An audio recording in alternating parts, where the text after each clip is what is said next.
Hello everyone नमस्कार जय जगन्नाथ मु ममता स्वागत करुछि आपण मानकु मो चैनल ओडिया घर चलणी को आशा श्री जगन्नाथ कृपारु आपण एवं आपण परिवार समस्ते भलरे थिबे। आज मु आपण मानक सहित गोटे देसी आउ स्वादिया आइटम टे नहीं आसी जाइछि। आशा आपण मानकु समस्त को ही भल लागिबो। आपण माने समस्ते कोसला शाग को भाजिकी खाइथिबे, किंतु केबे कोसला शाग को पिठू भजा करी खाइचंती कि? जदि करि नांती निहाती भाबे मोर ए रेसिपी को थरे ट्राई करंतु। देखि परिबे पखाला भात सहित ए शाग बहुत ही टेस्टी लागिबो। तो चलंतु ना डेरी न करी देखि नबा आज रो ए सुंदर रेसिपी। प्रथमे एठी कोसला शाग को भल भाबरे बाछिकी धोई नबा। धोई सारा पर शाग को गोटे कुलारे किंबा जाली कंटेनर रे रखी नबा, जद्वारा कि आरो एक्सेस पानी सब बाहर को बाहरी जीवो। एबे शाग को चलंतु बहुत ही सुंदर भाबरे माने चुन चुन करके काटी नबा। तो देखि पारुथिबे एठी मु शाग को बहुत ही भल भाबरे काटी नेछि। तो चलंतु जीवा आमे हमर नेक्स्ट प्रोसेस को। प्रथमे मु एठी नेली चुन चुन करके रखाई थिबा शाग को।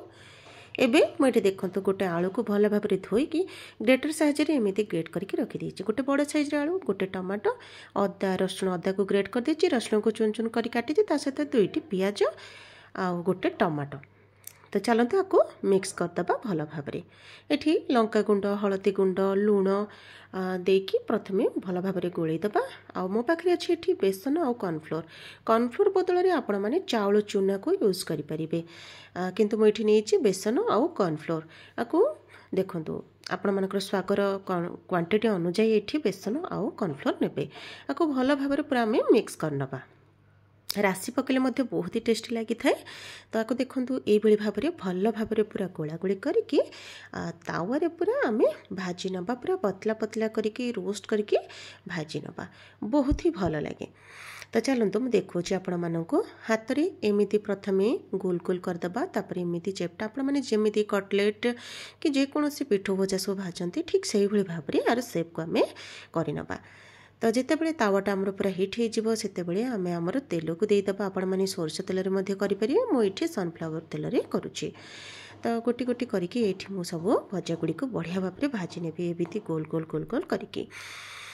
तो चलतु आम यही शाग को लो टू मीडियम हिट रे ही कुक करवा, जद्वारा कि तार भीतर मसला गुड़ाक जमीक आम बेसन और कॉर्नफ्लोरटा भल भाव में पूरा रोस्ट हो पार, जमीक पूरा कुड़मुड़िया लगुव, बहुत ही भल लगुव। गोटे साइड तो हो सारा। चलतु आ गोटे साइड को ये भाव में उल्टे नबा। आउ तेल टिके आउ टिके देदेबा, देकी आपको लो टू मीडियम हिट रे भल भाव में पूरा कुक करनबा। तो देखिपारे बहुत ही सुंदर देखा जाउछि। आपण मैंने जितेबाला आपको कुक करेंगे से बास्नाटा तो बहुत ही भल लगे। आउ जितेबाला गरम गरम आपको खाइबे ये शाग को भाजिकी आपण मैंने गरमा गरम खातु, बहुत ही भल लगे। पखाल भात सहित साधारणतः ये पिठो भजा आइटम जाक भल लगी थाए, शाग तो भल लगी थाए, किंतु गरम रे खाइले मध्य बहुत ही भल लगे गरम भात सहित। तो देखो ये भाव में पूरा मु उभय पट को बहुत ही भल भाव में पूरा सेकी नेली। तो देखो पिठापात साहाଯ୍ୟରେ आपण मानक देखो बहुत ही सुंदर लगुच। शाग को तो आपण मैंने जमीती कि शाग खरड़ा मुग पकईकी करेंगे, ना तो आमर सब्जी पत्र सब पकईकी करेंगे। शाग को एमती के जदि ट्राई करना मोर सजेसन आपण मैंने आके निहात भाव आपको ट्राई करंतु।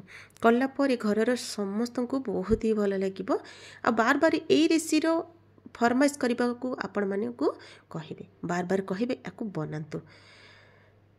वीडियोटी केमित कौन लगिला गोटे सुंदर कमेंट माध्यम जनातु। एवं जाए जदि मो चैनल को सब्सक्राइब करना ताहले संगे संगे सब्सक्राइब कर दिंतु, पाखरे थिबा बेल आइकन को प्रेस कर दिंतु। रहिली नमस्कार, जय जगन्नाथ।